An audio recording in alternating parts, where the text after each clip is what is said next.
कोई बात नहीं, आप ऐसा जानो, आप जिनेंद्र प्रभु को मानते कि नहीं मानते? आप शास्त्रों को मानते कि नहीं मानते?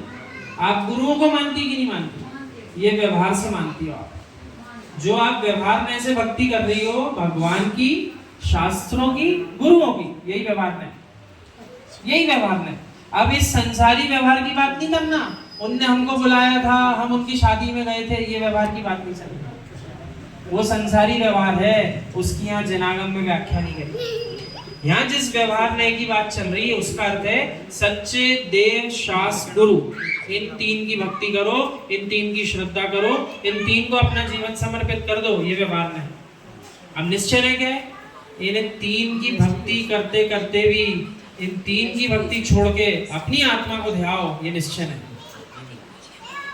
आप बात समझ आई आपको? यानी जब आपसे कहेंगे मात्र अब ध्यान कर रही हो, आप आंख बंद हो गई आपकी, समाहित कर रही आप, तब समाहित करते करते हम आपसे यूं भी कहेंगे अब आप देवशास्त्र गुरु को भी याद मत करो, अपने आप से बात करो। तो जब आप अपने आप से चर्चा करोगी, अपनी आत्मा का ध्यान करोगी, वही निश्चय है। अब ठीक है, ये सरल परिभाषा, बाकी इसी के सब भेद होते हैं, अपन वही समझ रहे हैं धीरे धीरे रोज। इस कक्षा को अपन कल आगे देखेंगे। तो आज का जो प्रसंग है उसको ध्यान रखेंगे, आत्मा का स्वभाव और ले ऐसा है। लीजिए 5-10 मिनट, अभी 5-10 मिनट और लीजिए। 8:30 हो गई, देखो हम तो छोड़ रहे हैं 8:30। आप तो लीजिए, चलने दीजिए अभी। तो यहाँ कह रहे हैं मनुष्य संसार के स्वरूप को तुमने अनंत काल से नहीं समझा। कब से नहीं जाना? अनंत काल से आत्मा को नहीं जाना। संसार के स्वरूप को नहीं समझने के कारण ही तुम इस संसार में फंसे हो। तो जीव पूछता है हम संसार से कैसे पार हो, हम कैसे निकले? तो उसको अपने आप से प्रश्न करना चाहिए, मुझे संसार में किसी ने फंसाया है कि मैं खुद फंसा हूं?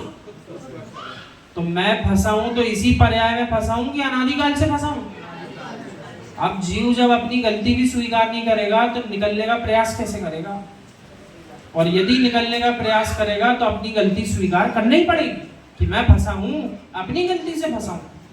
और अब कुछ उस दिशा या दशा को भी देखो कि आज तक तुम संसार को क्यों नहीं समझ सके। एक नीलमणि को दुग्ध के बर्तन में आपने छोड़ दिया, पूरा का पूरा दूध नीला दिख रहा है।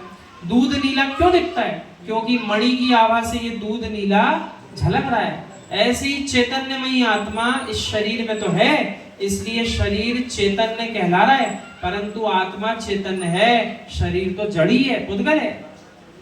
अब देखो मुनिराज के पाद प्रक्षालन क्यों कर रहे, पैर क्यों पड़ रहे?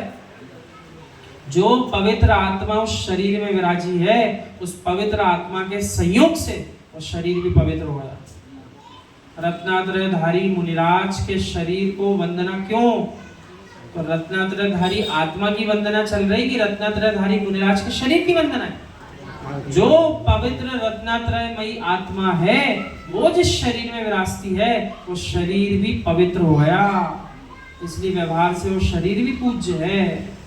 शास्त्रों को नमस्कार क्यों करते हैं आप लोग? शास्त्र तो पुद्गल है ना, शास्त्र की अवस्था पुद्गल जरूर है, लेकिन जिनेंद्र प्रभु के सर्वांग से खड़ी वाणी इसी पुद्गलमयी ग्रंथ के अंदर विराजती है, इसलिए शास्त्र भी वंदनीय हो गए। अब अनंत प्रभु क्यों वंदनीय हैं? जैसे साक्षात अनंत प्रभु जो हैं, चार कर्मों का जिनने नाश कर दिया, अनंत गुण जिनने अपने प्रकट करे, उन्हीं की स्थापना निक्षेप से अपन ने प्रतिमा जी में कर दी है, इसलिए प्रतिमा जी पूज्य हो गई कि नहीं हो गई भगवान? इसीलिए देव, शास्त्र, गुरु तीनों भक्ति योग्य हैं, तीनों वंदनीय हैं, तीनों की पूजा करो, तीनों की वंदना करो।